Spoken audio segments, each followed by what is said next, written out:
El aguinaldo es una prestación a la que todos los trabajadores del Estado tienen acceso. El decreto que se publica o la reforma a la ley orgánica del Poder Judicial aplica obviamente para personas que son de nuevo ingreso. En el caso de su servidor tengo carrera judicial y del servicio público de más de 20 años y por lo tanto es una prestación y un derecho adquirido que esa ley tendría que aplicarse retroactivamente en mi perjuicio, lo que no se permite. ¿Qué significa esto? Que las leyes se aplican solo en beneficio de las personas, no que les perjudiquen.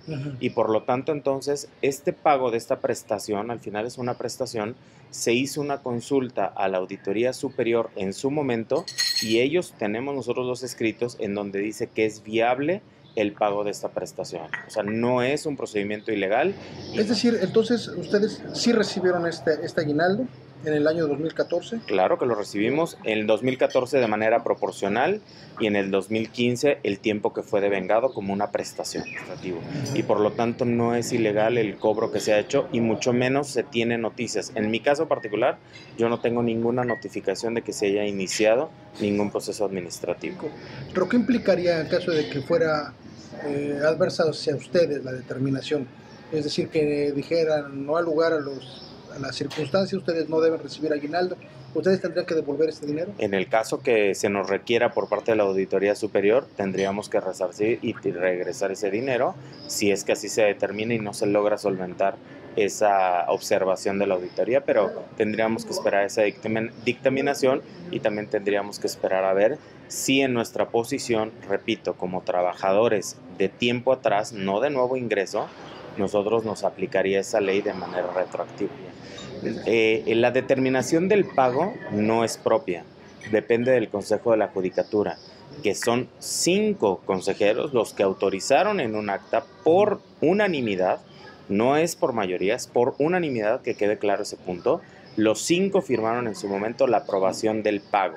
Entonces ellos son del conocimiento de esa autorización, pero también son conocedores de que esa prestación fue pagada porque fue viable la consulta a la Auditoría Superior. Sí, existe un documento en donde nosotros, como magistrados, como trabajadores, le solicitamos al Consejo de la Judicatura, a través de ellos, envíen un oficio a la Auditoría Superior, se le consulte al auditor superior si es viable el pago de nuestros aguinaldos por nuestro carácter de servidores públicos con carrera judicial, y el auditor superior contesta en un oficio oficial donde dice que es viable el pago de esos aguinaldos.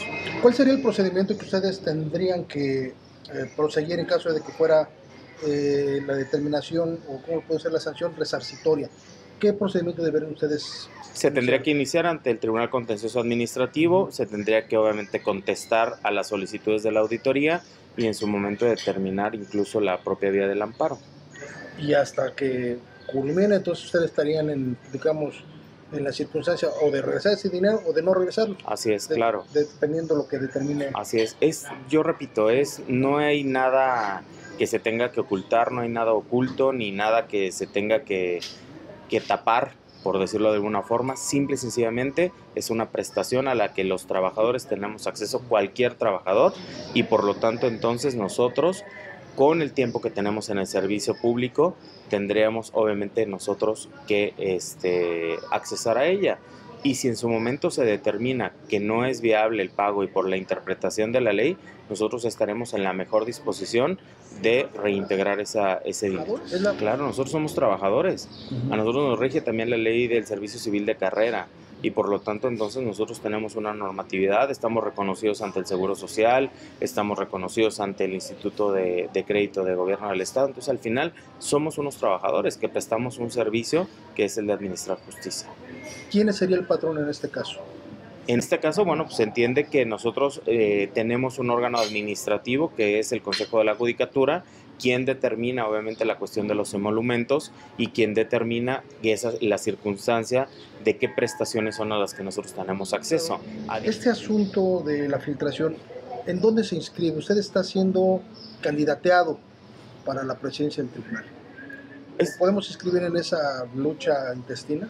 Pues yo creo que desde que uno inicia su carrera judicial, Uno en primer término aspira a ser juzgador, después aspira a ser magistrado y siempre aspiraremos a ser presidente del Tribunal Superior de Justicia. Ahora bien, yo le pregunto de otra manera, Sí. ¿este asunto trató de descarrilarlo? Pues yo creo que el asunto trata de distraer el objetivo principal. Y el objetivo principal es qué hay que hacer por el Poder Judicial en el Estado de Morelos. Qué hay que proponer, qué hay que trabajar, qué hay que construir y sobre todo también qué hay que conciliar hacia el interior del Poder Judicial. Entonces, si buscaba esa intención quien filtró maliciosamente esta información, pues yo creo que no lo consigue.